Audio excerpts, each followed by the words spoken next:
today I have the honor of speaking with Sophie Cheng. Sophie is currently Senior Director of Product Marketing at ZoomInfo. You've probably heard of them. They're a global leader in go-to-market intelligence. They help sales, marketing, recruiting professionals hit their numbers by providing great technology, data, and contacts that help them grow their business. They've got over 20,000 customers. They've got over 2,500 employees all over the world, and they're consistently named one of the best places to work. Now, before leading teams at ZoomInfo, Sophie held senior product marketing leadership roles at Stride Health. That's where I got to work with her. Dice, Audi. And so over the course of her career, Sophie's hired and interviewed a lot of people. And she's seen the good, the bad, and the ugly when it comes to how candidates handle that interview process, the entire hiring process. And so today, we want to talk about how to be a better interview candidate from the perspective of a hiring manager. What to do, what not to do, and these should be items that are not only applicable at Zoom and at Stride and at Dice or Audi, and whether you're currently interviewing or plan to be interviewing in the next few months or even the next few years, how can you be the best possible candidate? That's what we are going to talk about today. So, Sophie, once again, thank you so much for being here with us. It's awesome to have you here. Thank you, Steve. That was quite the intro, and you nailed the elevator pitch for ZoomInfo, so I'm really happy. Oh, nice. Well, you made it really easy. So maybe we can start with, so we know a little bit about what ZoomInfo does. What does the Senior Director of Product Marketing at ZoomInfo do? Maybe you can tell us a bit about that to start. Yeah, absolutely. So at the end of the day, it is my job to make sure we're effectively launching and marketing the products that I'm responsible for. ZoomInfo has an entire suite of different products, like you mentioned, that target different personas. And so I currently manage about half of our product suite, I guess I would say. And so with that, I have a team underneath me that really does all the heavy lifting every single day. But what we're ultimately responsible for is making sure that we're building the narrative, so telling a good story to the market, making sure people understand what it is that we do. We're responsible for launching new products and features into the market, driving demand for those products at the end of the day, and then also making sure that our internal teams, think sales, customer success, solutions engineering, you name it, are actually effectively enabled to sell and represent the products. So that's pretty much what we do in a nutshell. That sounds like some pretty important work for the company. And it sounds like a lot of teams depend on you and what your team puts together. That is very true, yes. Yeah. And so if we were to take a guess, and I know it can be a little hard sometimes to remember back on this, but if you were to take a stab at, how many people do you think you've hired over the course of your career?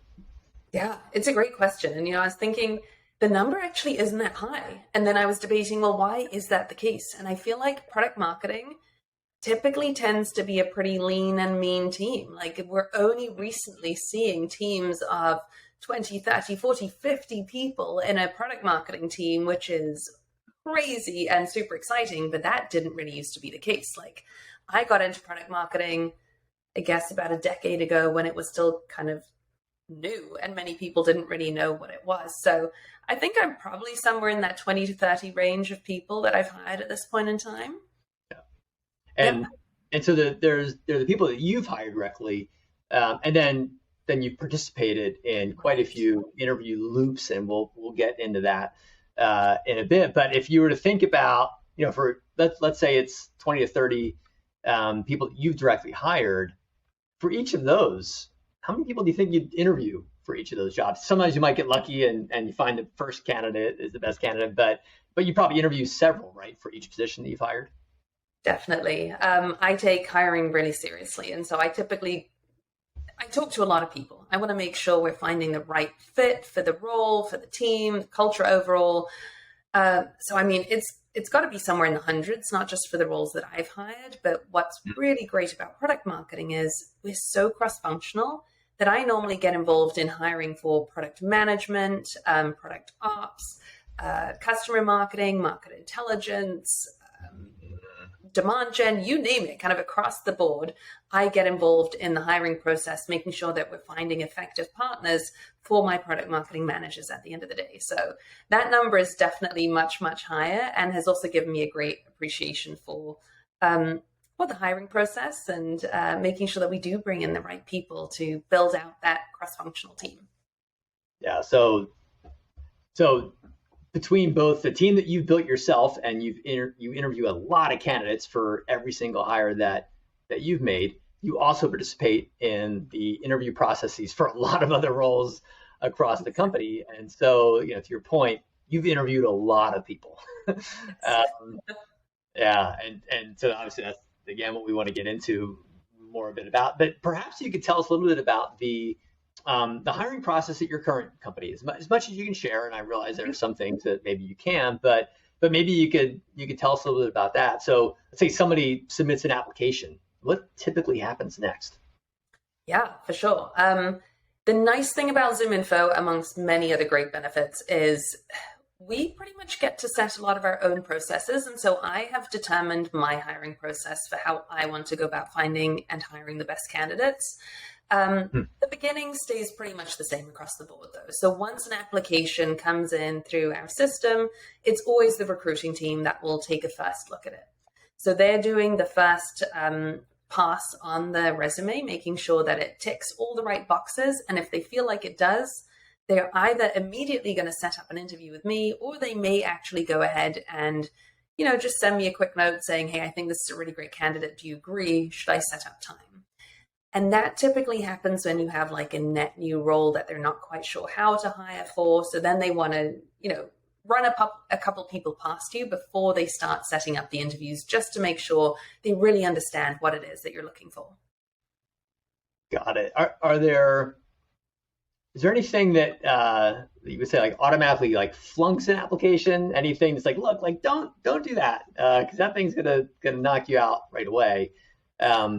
Any advice that you could share, as well as any advice you could share on what might really help an application surface to the top? Right. I mean, besides any of like the standard things, making sure that it's formatted correctly, that the system or the system can read it properly, or the recruiter, I guess I would say, what could flunk it out is if they just don't have relevant experience, right? I'm looking for a really technical PMM right now. If their entire experience has come from the food and beverage industry, that's just not going to really tick the box for me. And so that's kind of an obvious thing. But generally, we take a pretty open approach to hiring, and we're very open to seeing, transferable skills wherever it makes sense. So with that, I think the tip that I like to give people is make sure you customize your resume. Don't just send out the same resume to every single company that you're applying for. Now, this absolutely does mean it's hard work and more effort on your side. But if you can use the language that I'm using in my job postings or on my website and things like that, it, one, shows the effort, but two, it also makes it so much easier for the recruiter. So this is one thing that I feel like I've learned just having now been part of larger companies and seeing how that process works. Like, they've got it down to a science. And so you have to think that these recruiters, they're recruiting experts. They are not experts in product marketing, engineering, customer success, whatever it is that you're applying for. And so they almost take a formulaic approach to reviewing your resume. And if they know that you're using the same language that I'm using, that checks the box for them. And they're like, perfect. Sophie said she's looking for somebody who has, deep expertise in building out global go-to-market plans. And they put that in their resume. They're going to go, check, this is somebody she needs to talk to.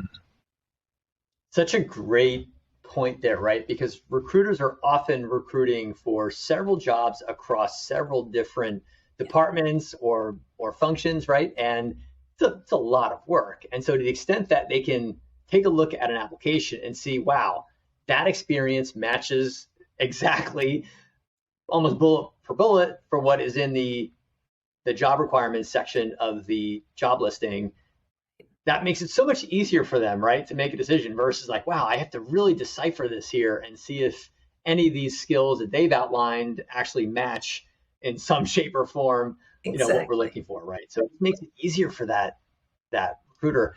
And yeah, to your other point around customizing your application, customizing your resume, uh, yes, it is extra work, but this is ideally a decision you're going to live with for the next 4+ years, right? And there's your mileage may vary, but for the most part, yeah, that's probably the mindset you should be in. And so spending a little bit of an extra, whatever, an hour to customize and tailor your application so that it matches what the employer is looking for can make a huge difference, right? In both how the recruiter perceives it as well as how the hiring manager, right, perceives it.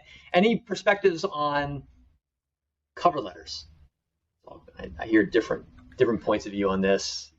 Worth doing, not worth doing? That's so interesting.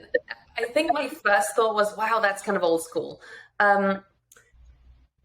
I think it depends on the industry you're applying for and the role. In the tech world right now, we move at such a fast pace that I think a cover letter would just be something additional to read and almost be seen more as a burden. I mean, that's just my personal opinion, but I would say scrap the cover letter. If anything, send a personalized note on LinkedIn, find the hiring manager if you can, or ask the recruiter who it is and see if you can send a note just to kind of double down on the fact that you're really interested in this role. Yeah, you're right. I've had people do that where there's no ask in the LinkedIn message. It's just a heads up. I just applied for this role. It sounds really exciting. It sounds like a great match for my experience. I hope I get considered. And I've always gone and looked for that person's application, in the stack when they've done that, right? So that's a great point. So cover letters depends on the industry.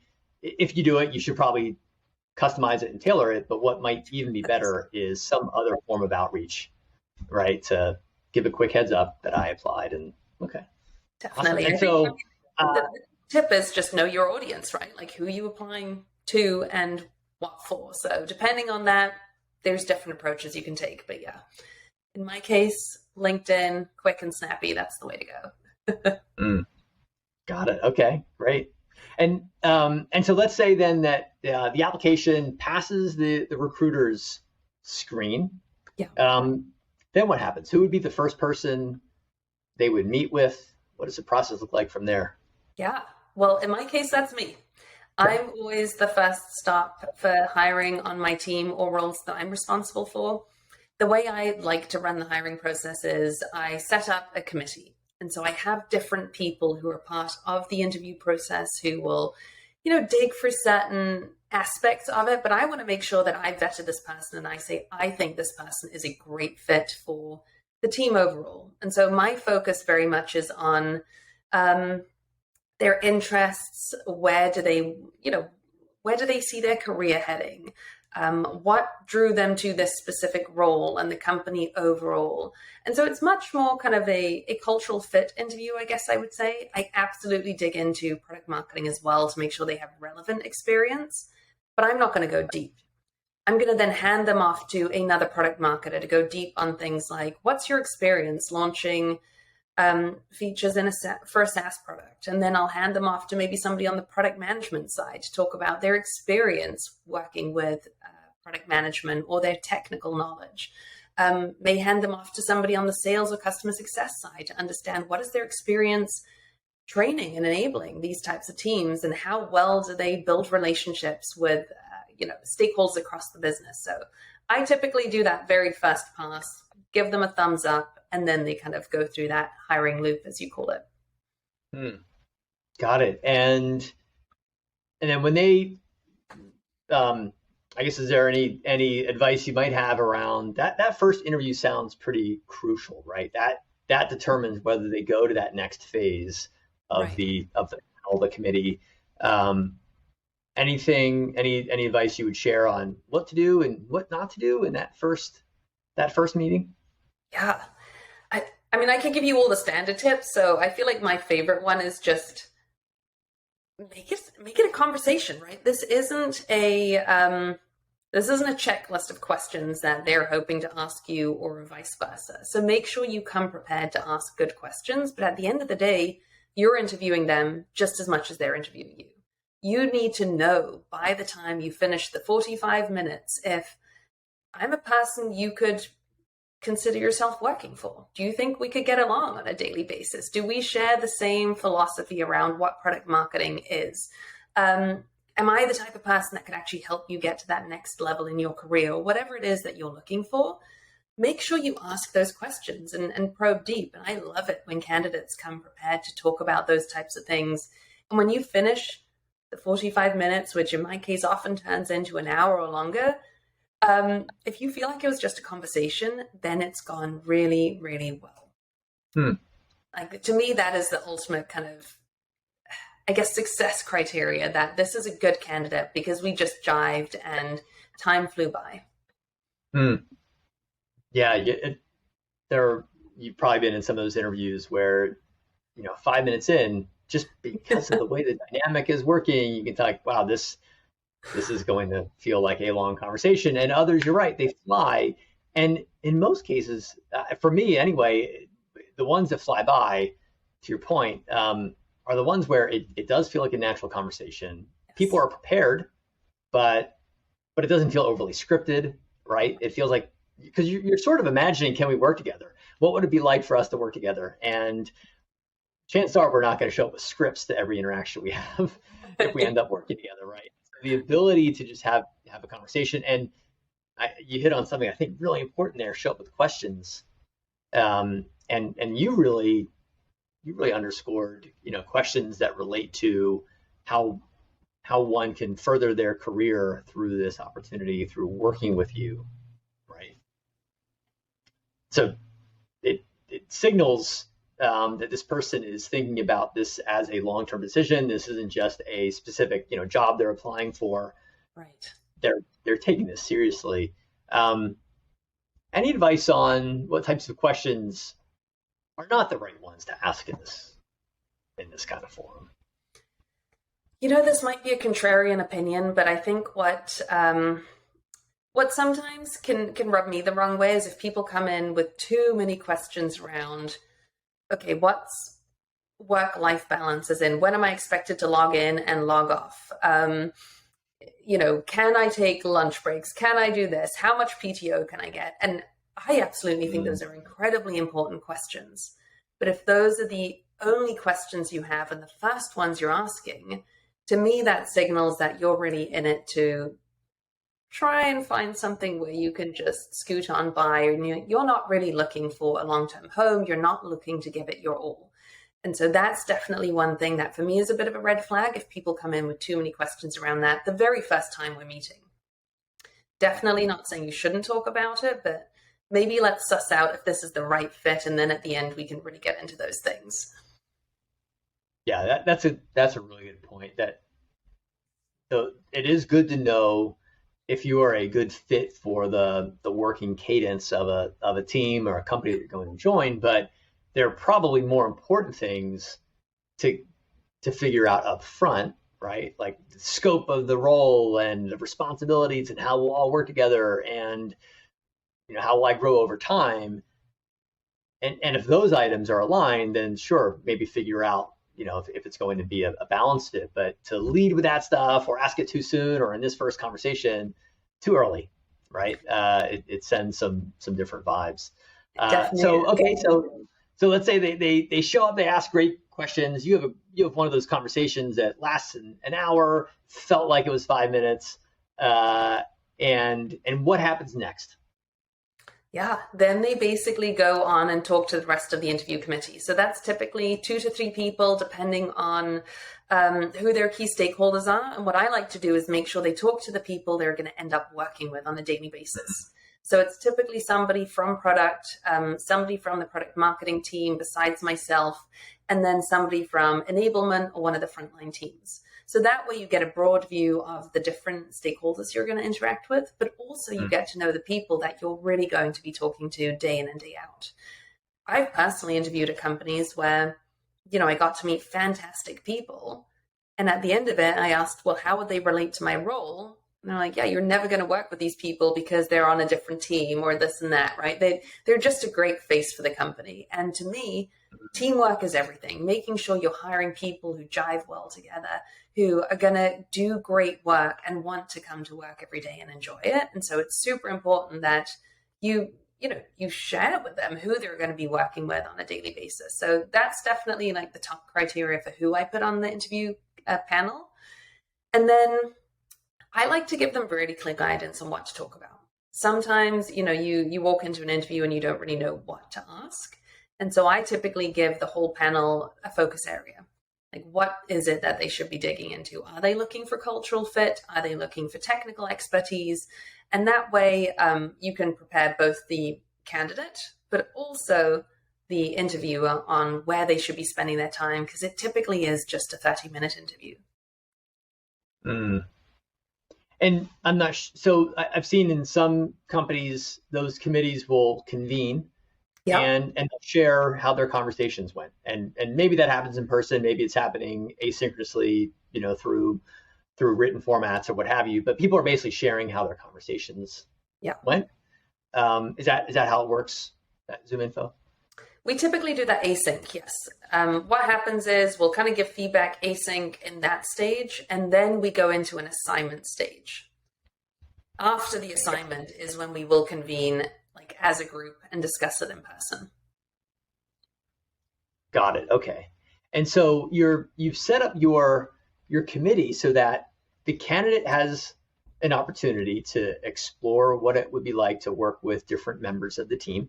The team gets a sense of what it'd be like to work with this candidate. And everybody's going to be sharing how their conversations went.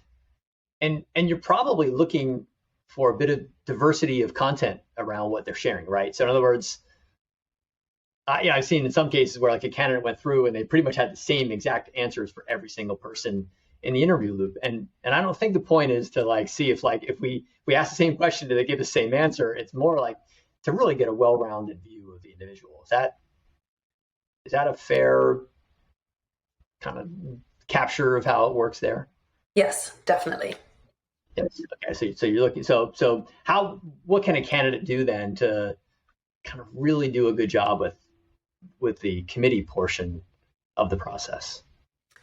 I think it goes back to knowing your audience. So if I'm talking to somebody in product, I should have really explicit examples of how I've worked well with product in the past, or how I see being able to add value to this relationship, or asking them about some of the issues that they're experiencing, and then maybe ideating together on how you might be able to solve those if you did come in and fill this role. I think it's very much about adjusting the examples that you have essentially for the person that you're talking to, because I agree. I feel too often people come in and they share the same story over and over again. And those are the interviews that can then end up being really, they go by slowly. And those are the ones where you have to really dig and try and find a good next question. But if I can make whatever I'm saying relevant to you, which is a key skill as a product marketer, it's all the more relevant, and it just makes it more exciting, I guess, and also makes sure that the other person understands that you know where you fit in this entire puzzle and how you might actually work together. I think product marketing is one of those interesting roles that has a lot of gray areas. And so for anybody in product marketing, I always say be very explicit with understanding what you think your role will be. Ask those questions. Like, do I own this or will you own that? How does this work at ZoomInfo? Will I personally be responsible for writing release notes, or is that something that you have a technical writer for, or does product management do that? The more details you can get, the more it shows, one, that you know your craft, but two, it will also help you determine if this is a role that you really want to go after, and if that fits in with your worldview of what product marketing actually is, because it's just not so well defined at this point in time yet. Yeah, so there are a few really solid gems there. So one, this idea of prepare for having several examples to share in lots of situations. You probably want those committee conversations to be more along the lines of, one of the interviewers says, "Oh, they told me this story," and one of the other interviewers say, "Oh yeah, and they told me this other story," and somebody else says, "Oh, and they told me this one, or they gave me this example," versus, "Oh, they shared this example. Oh yeah, they shared that with me too. Oh yeah, I heard the same one." That's probably not nearly as interesting, right, as the ones where like, wow, like collectively through this process, we learned a lot about this individual, and ideally through good questions, the individual learned a lot about us. We went on very different paths in terms of the types of things we talked about. And the other point I think you made that was really interesting is almost imagining that you're already working there. Like, how would we work together? Let's have a conversation to talk about, the swim lanes or who's got what responsibilities. It just makes it easier for the committee at that point, right, to envision themselves working with this person, which is probably what you want them to get to.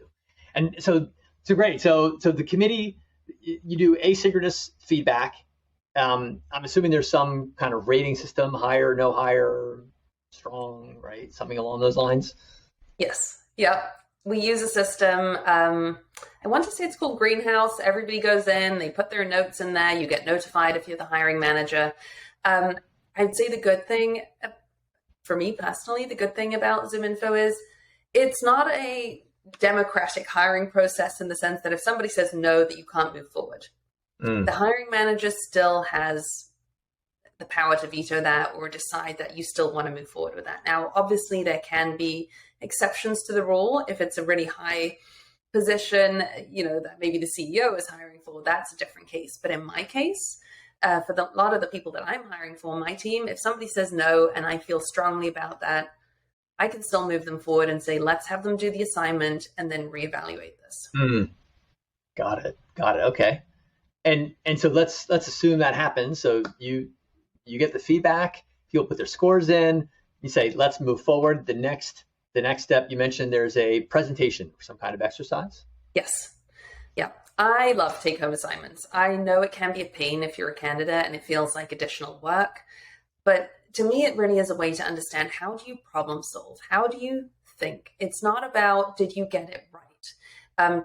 We often try and come up with more, they're relevant to our business context, but you're not solving an actual problem that we have right now. It's more a fictional issue that you would likely be solving if you came into this role. And so the expectation is that you help us understand, what are the assumptions you would make? Who are the people you would be talking to get to the information that you need? What are the steps that you would take to map out, let's say, a go-to-market plan? And that way I get a deeper understanding of, okay, you've told me examples, you've talked about your past, but can you actually apply the knowledge you've shared in the interviews? And I think that's where it's really crucial. The other thing that I love about the assignments is I always give some type of feedback. And it gives me a chance to see how do they react when they get a critical piece of feedback live in a group setting. Is there anything in particular you're looking for there? If people get defensive, for example, like that's definitely a red flag. I'm not coming in saying I'm right, but if you can't take any feedback or defend your position effectively, then that would be something that would, be a red flag on my end and say, well, maybe this won't work out, because product marketing is a team sport. That's one of the things that I say all the time. We are constantly working with stakeholders from across the business. You're going to be getting opinions from finance, legal, product, engineering, marketing, and they're probably all going to tell you something completely different every single time. And so you're going to have to take some pretty critical, maybe hard feedback even, and figure out, how do you now internalize that, take what's relevant and apply it. And so I kind of like to suss that out early on. Yeah. Being part of a team often requires being able to constructively debate and challenge one another without getting defensive about it, right? And so this is a great opportunity to showcase how you might be how you might be a good team member by taking feedback constructively, right? That is shared.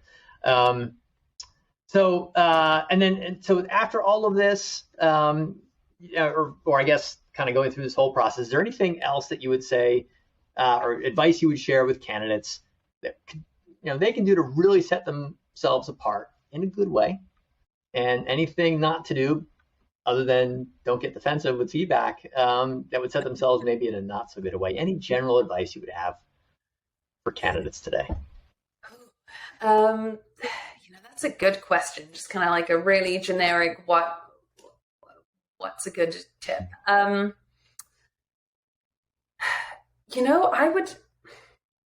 I would actually say be selective and be critical in where you apply.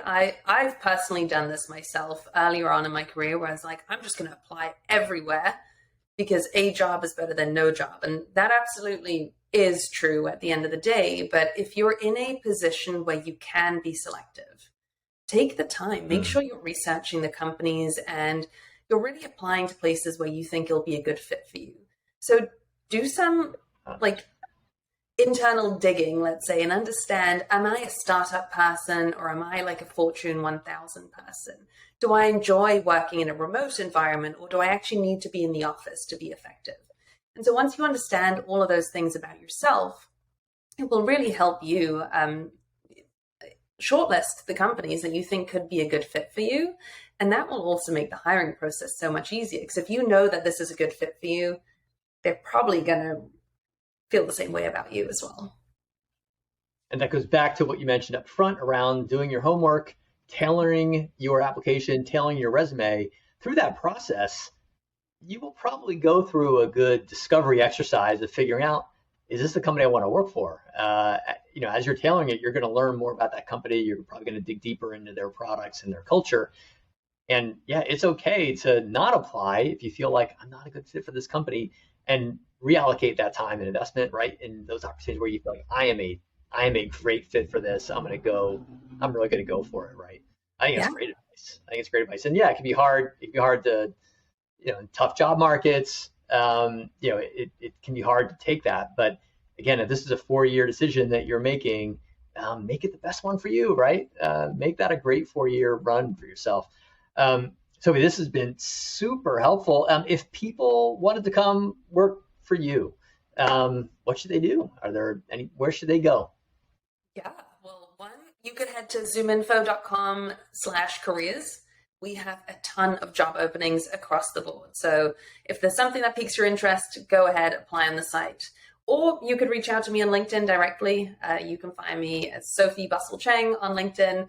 I love getting DMs. I love talking about product marketing. Even if you're not interested in a job, I'm always happy to talk and connect, share tips, advice, whatever that may be. Relationships are so important, right? Even if the opportunity doesn't exist right at this very moment, who knows what a year, 2 years, even maybe a few months down the road looks like. So build relationships. That's awesome.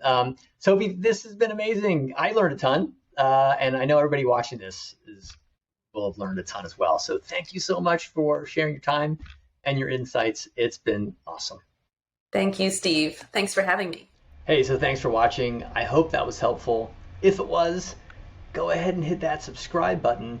It won't cost you anything, but it does help the channel. And then when you see that little bell button pop up, hit that. And this way you'll get notified when we post more tips from real hiring managers. Thanks for watching, and I'll see you next time.